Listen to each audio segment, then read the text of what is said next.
ang pagtutok ng sambayanan sa kalye serye ng Eat Bulaga. Yun naman po kasi talaga yung, of course, yung one of the factors nung Kalye serye talaga. It's not just about the kilig, it's not just about the laughter that we give. It's more of the inspiration that we want to impart to the viewers. Congratulations kay Aldab at may special congratulations sa mga lola ko. Sila talaga ang mga nagdadala ng tagumpay at katatawanan para sa ating mga Dabarkans. Kami nila paring Joey, yes, gusto namin, di namin alam kung ano mangyayari. So, mas natural yung reaction namin. Last August 29, nagtapos ang araw na mayroong mahigit 3.5 million tweets tungkol sa hashtag na Aldab Made in Heaven. Ito na ang may hawak ng record ng may pinakamataas na bilang ng tweets dito sa Pilipinas. Nalampasan na nito ang 3.3 million tweets tungkol sa pagbisita ni Pope Francis sa bansa. Ang hashtag Papal Visit noong January 2015. Never kong in-expect na magkakaroon ako ng ganong karaming followers. Happy na nga ako na may nagpa-follow sa social media account ko eh. Pero it's all thanks to everyone, Aldab Nation, sa Aldenatics, and sa lahat talaga ng mga naniniwala sa mga pinaggagawa ko sa buhay ko. Maraming salamat po. Pero sabi nga, ang punong hitik sa bunga ang siyang binabato.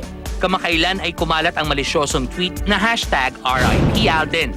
Pero imbis na magalit ang mga supporters ni Alden, iniba nila ang kaulugan ng RIP at ginawa itong really inspiring person. Nakakatuwa po talaga yung mga supporters na yung mga nag-defend po sa akin for that tweet na na-misinterpret nila, talagang pinaglaban nila ako na without me making the first move. So thank you, sincerely. I mean, yung nararamdaman kong pagmamahal from the fans ngayon, iba. Nakaka-overwhelmed. Tsaka hindi ko po ina-expect. So thank you talaga. Thank you.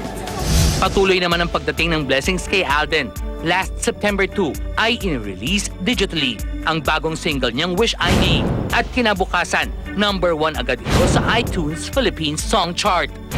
Marami naman ang na-excite sa balitang makakasama sina Alden at Yaya Dub sa pelikula ni na Bossing Vic Soto at Ay de las Alas ngayong darating na MMFF 2015. Marami pang dapat planchahin. So, hopefully, sana nga makasama namin ni Ay that I'm sure that will be more fun. At talagang kilig pa more.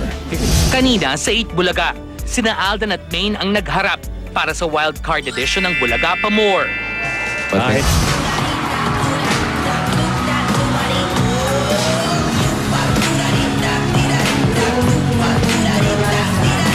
Parang may hinahanap.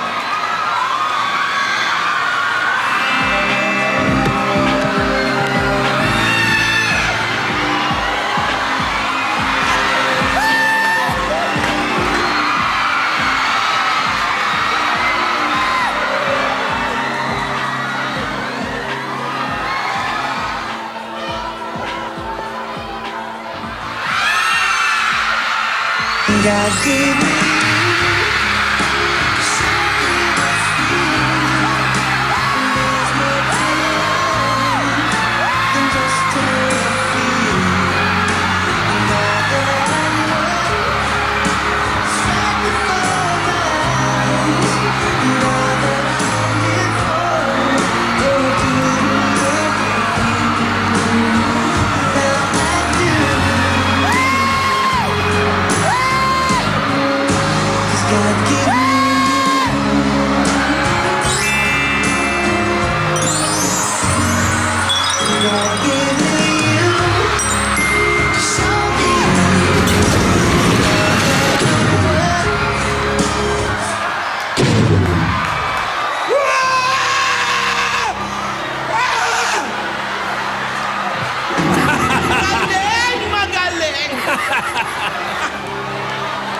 Ano? May pag-pinky-pinky swear pa kayo?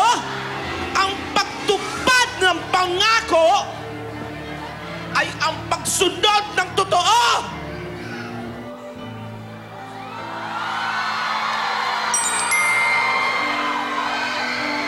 Ngayon nagkita na kayo, masaya na kayo.